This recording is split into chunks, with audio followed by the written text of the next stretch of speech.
Well, hi everyone. I'm John Redmond with my review of New Japan Pro Wrestling's New Japan Cup 2020, the finals. Gato's desperation was running rampant in that main event and with the aftermath, because holy shit, I'm not saying it didn't come out of nowhere. The signs were kind of there, the little hints were there, but it's like they were desperate to have a shock finish and they were like, shit, let's just turn somebody and then let's see if the fans absolutely hate it and hopefully hate it for the right reasons.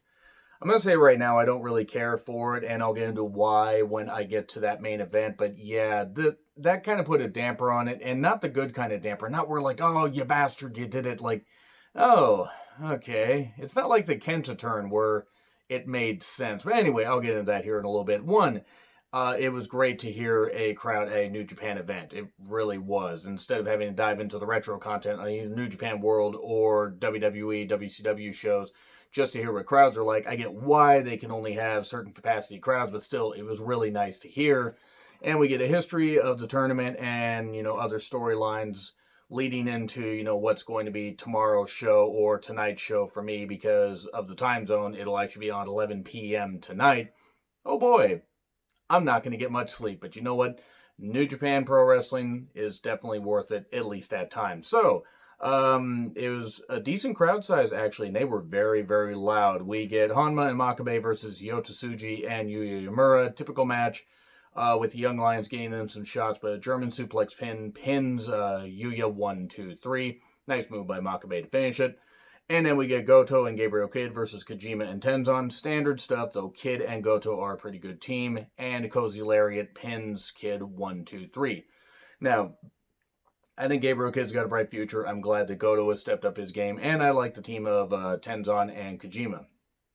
And I enjoyed these matches for the most part, but there isn't really a need to get into a lot of details with these because they were just standard matches just to warm up the crowd.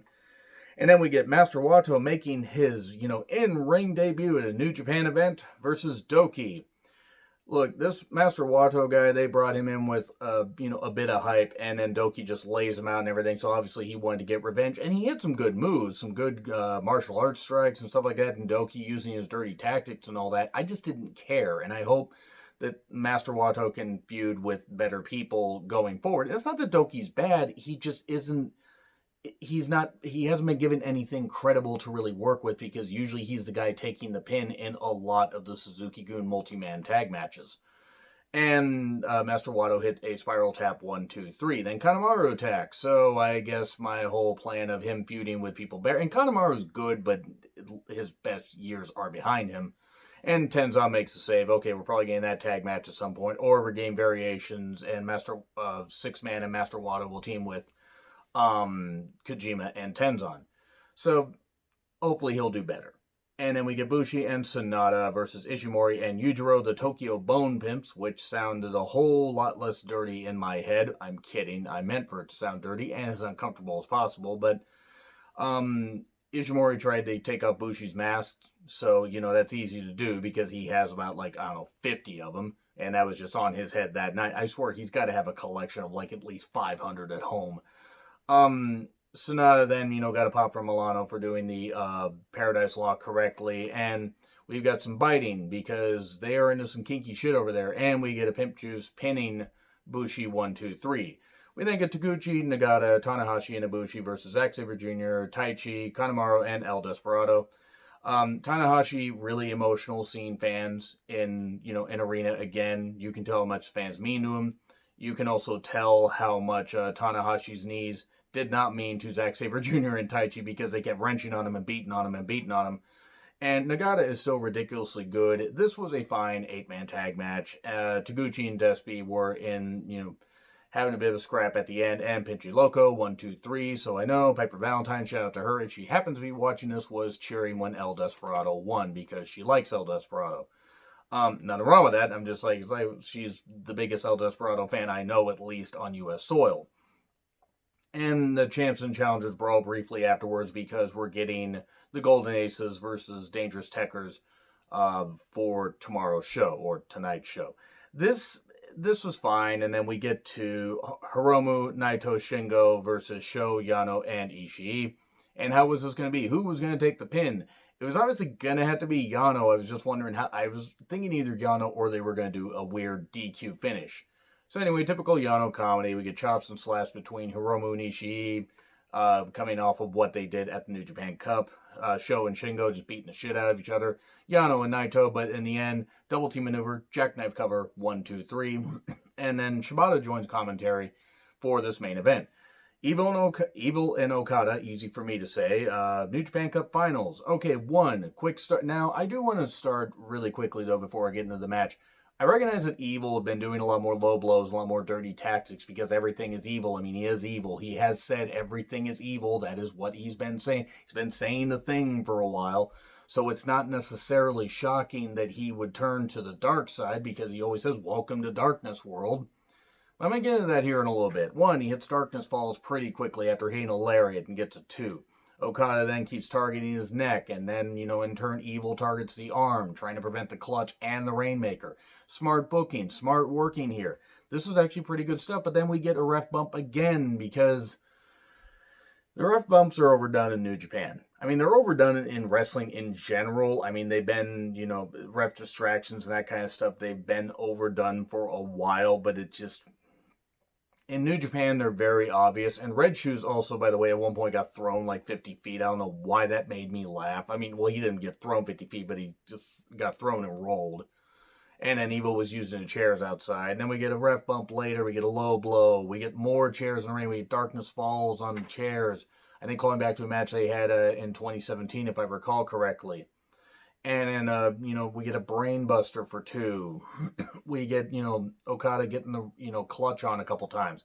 Hitting a couple Rainmakers. He gets another clutch. And then we get Gato and Okada right in, because the Gato-Okada feud will just not fucking end. It's just, I understand what they're trying to do, but just Gato, at this point, I'm done seeing Gato get beat up, because it's just like, Okada got his revenge. He got the thing. He beat Jay White at G1 Supercard last year. Like, he got the ultimate revenge.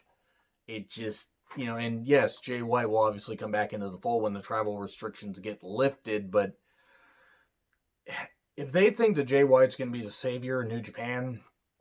I got news for you guys. Jay White ain't going to be the savior in New Japan. I'm not saying Jay White's bad. Jay White's quite good at being a heel. He just, when he's with somebody good, he can have a great match. But otherwise, he's a lesser, gaijin, I guess, which, is like, a non-Japanese wrestler that they're bringing in. He's good at cutting promos and everything, and he's good with his character work, but just, I'm not buying it. But, enough about Jay White. Gato runs in, and then suddenly Yujiro runs in and attacks. What the hell's going on? It's pretty damn obvious, and the crowd was starting to boo because they knew what was coming. We get another ref bump. We get 2 low blows, and we get everything is evil, 1, 2, 3. And then we get, Evil calling down Naito because Gato and Yujiro are no longer there.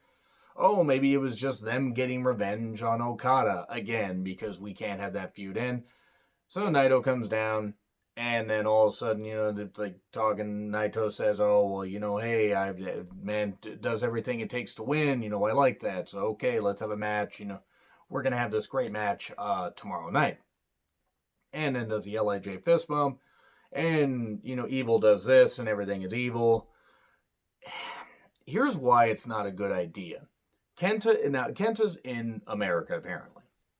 Him and Tamatanga had some Instagram live video or whatever. So if he's there, okay, get it. He can't travel. Jay White can't travel. I get it. Now, I mean, maybe the travel restrictions won't be lifted for the rest of the year. Who the fuck knows? There's no way of knowing that. But the fact that, yes, everything is evil. Yes, evil turning, this kind of stuff. It reeks of desperation. It reeks of Gato saying, shit, I need to keep this corpse of Bullet Club alive. And I feel bad about saying that, because Bullet Club isn't the worst faction. When it was formed, it was cool. And even some iterations, it was cool. But enough. It's just, unless this is going to lead to Evil at least winning the Intercontinental Championship, and it's a double championship match tomorrow night, or tomorrow morning, so it's not even going to be, it's not like he's going to win both titles. I mean, unless he shockingly does, and then I don't know what you do there, because then you kind of just take all of Naito's momentum. So they kind of booked themselves into a corner here. If it were just for one championship and Evil chose to go after the Intercontinental Championship, okay, then I could see that. The double champion thing has been overdone. It's been overdone in New Japan, because you got Shingo as one part of the Never Openweight 6-man champions, and that's another question. Isn't Evil part of the Never Openweight 6-man champions? So are they just going to get rid of those titles? Is he going to give that up? Like, and is Hiromu going to have to face him and beat him for the championship? Like, that's something. I mean, am I wrong? Like, am I totally wrong? Like, isn't Evil part of that? Doesn't LIJ have the Never Openweight 6-man championships? There's a lot of things where it just feels like it was very desperate and it felt very flat to me. So I'd love to know what you guys have to say in the I don't like it. I'm glad if they're doing something different with Evil, and of course he is evil, so he's doing the bad shit, but just I don't know, guys. This didn't work for me. This did not work for me much at all. Let me know what you guys think in the comments. Like, share, subscribe, Twitter handle in the description. I'm John Retlin. I'll see you soon.